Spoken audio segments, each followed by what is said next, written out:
8 milioni e mezzo di blister, le confezioni monodose trasparenti di trucchi non cosmetici sequestrati dalla Guardia di Finanza di Padova. I Baschi Verdi ritengono fossero potenzialmente pericolosi per la salute dei consumatori, probabilmente soprattutto bambini, ragazzi o animatori di feste.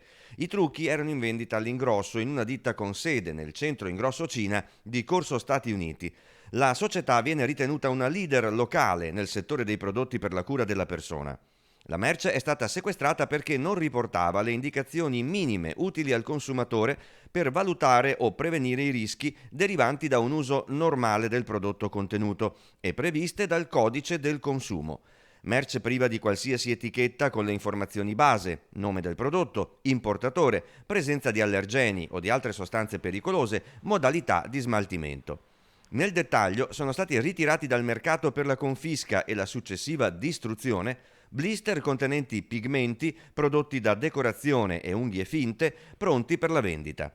Il legale rappresentante del punto vendita rischia una sanzione amministrativa che può arrivare a un massimo di 25.823 euro. Nel contempo, la Guardia di Finanza di Padova ha avviato nei confronti dell'azienda controlli fiscali che riguardano il versamento di IVA e imposte dirette.